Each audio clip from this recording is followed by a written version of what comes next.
የአየር ንብረት መዛባት መላዋን ፕላኔት በፈተነበት በዚህ ዘመን ኢትዮጵያ ታሪካዊ ምላሽ እየሰጠች ትገኛለች። ሀገርን አረንጓዴ የማልበስ ጉዞ የሚጀምረው ዛሬ በምናኖራት አንዲት አነስተኛ ችግኝ ነው። የደን ባለሙያዎች እንደሚነግሩን የተተከሉ ችግኞች ስር ሰደው እርስ በርሳቸው ተሳስረው የራሳቸውን ስነ ምህዳር ሲፈጥሩ ነው ደን የሚወለደው። አንድ ደን እንግዲህ ዛፍ ሆኖ ካርበን ለመሆን ራሱን የቻለ እንትን አለው። ለምሳሌ አንድ ደን ነው ልንል የሚችለው በደን ዴፊኒሽናችን በእኛ 2 ሜትር ቁመት ያለው 20% ካኖፒ ያለውና 0.5 ሄክታር የሆነ ይሄ ደን እንለዋለን።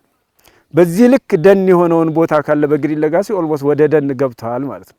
ስለዚህ ይሄ እንግዲህ ምናልባትም በተለይ እነዚህ ፈጣን እድገት ያላቸው በሰው ሰራሽ ደን የተተከሉ ምናልባትም ባህር ዛፍ እነ ግራቪሊያ እነዚህ ፈጣን እድገት ያላቸው እንትኖች ወደ ደን ይገባሉ ማለት ነው። ስለዚህ የግሪን ሌጋሲ ስራ በጣም በርካታ ቦታዎች እነዚህ በተለይ ፕላንቴሽኑ ወይም ደግሞ ሰው ሰራሽ ደኖቹን በመጨመር ረገድ ከፍተኛ ሚና አላቸው። ባለፉት ዓመታት በቢሊዮን የሚቆጠሩ ችግኞችን ለመትከል የተደረገው አገራዊ ንቅናቄ ዛሬ የአካባቢ ጥበቃ ፕሮጀክት ከመሆን ተሻግሮ ወደ ግዙፍ ማክሮ ኢኮኖሚያዊ ስትራቴጂ አድጓል። ዛሬ ማህበረሰቡ በአረንጓዴ አሻራ የሚተክላቸው ችግኞች ከአካባቢ ጥበቃና ከምግብነት ባለፈ ወደ ዓለም አቀፍ የካርቦን ገበያ ለመግባት አቅም እየፈጠሩ ነው።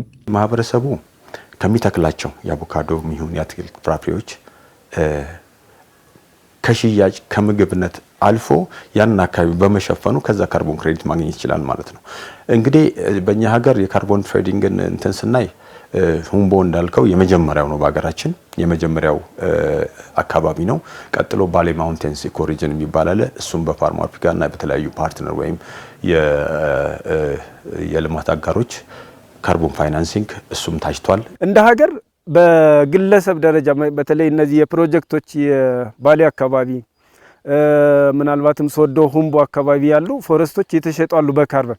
እነዚህ በትንሽ እንትኖች ናቸው። እንደ ሀገር ግን ናሽናሊ ምናልባትም የኖርዌይ መንግስት ይሄ ሪዛልት ቤዝድ ፔመንት የምንለው በዛ መሰረት ከኛ ጋር እየሰሩ ያለበት ሁኔታ አለ።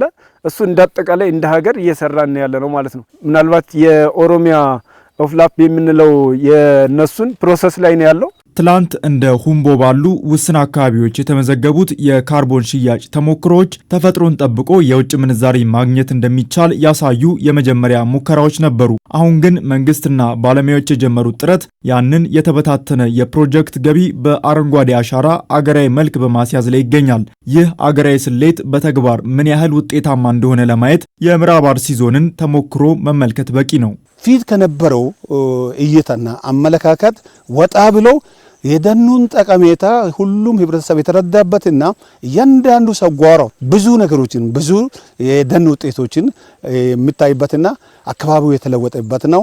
ከዚህ አልፎ የካርቦን ሽያጭም እንደ ዞናችን የተመዘገበበት በተለይ የአዳባ፣ የዶዶላ፣ የኮኮስና የነንሰቦ ካርቦን ሽያጭ ውስጥ ተጠቃሚ ሆኗል። ከካርቦን ሽያጭም ጥቅም አግኝቷል። ሌሎች ደግሞ የተቀሩት ወረዳዎች በካርቦን ሽያጭ ተመዝግቦ ጥቅም ለማግኘት እየተጠባበቁ ነው ያሉት። በማህበራት ተደራጅተዋል። ዛሬ የምንተክላት እያንዳንዷ ችግኝ የነገው ታላቅ ደን መሰረት ናት። ያ ደግሞ የኢትዮጵያ አዲስ የአረንጓዴ ኢኮኖሚ የጀርባ አጥንት ይሆናል። ባለሙያዎች እንደሚስማሙበት በቀጣይ ዘርፉን ይበልጥ በቴክኖሎጂና በፖሊሲ ማዘመን ከተቻለ ደኖቻችን ከአየር ንብረት መቋቋሚያነት ባለፈ የሀገሪቱ ዋነኛ የውጭ ምንዛሪ ምንጮች ይሆናሉ። ከ92,000 አካባቢ የነበረው የደን ምንጣሯችን አሁን ወደ ታች ወርዶ ወደ 27,000 አካባቢ የደን ምንጣሮ እናካሄዳለን እና የደን ሽፋናችንም አሁን 23.6 አካባቢ ደርሷል። ይሄ 23.6 የሚሆነው የደን ሽፋናችን ይሄ በካርበን ይለካል። ይሄ ሲለካ ምን ያክል ካርበን እንዳለን እንደ ሀገር ማየት እንችላለን፣ ማወቅ እንችላለን። ይሄንን በጣም ብዙ ምንሰራበት ኤሪያ ነው ካርቦን ፋይናንሲንግ። አሁን ትልቁ ነገር ምንድነው? የግሪን ሌጋሲ ኢኒሺዬቲቭ እንደዚህ አይነት ነገሮችን አገሪቷ ብዙ አልሄደችባቸውም። አሁን ግን ረቂቅ አዋጆችም እንትን ያሉ ኢትዮጵያ ከካርቦን ትሬዲንግ በተለይ ከዚህ ከአካባቢ ጥበቃ በተገናኘ በዋነኛነት ከአረንጓዴ አሻራ ጋር በተያያዘ ከፍተኛ የሆነ ፋይናንስ ሞቢላይዝ የምታደርግበት ሁኔታዎች እየመጡ ነው ከፊታችን ያሉትና አጠንቅረን መስራት መቻል አለብን እንደ ሀገር ማለት ነው።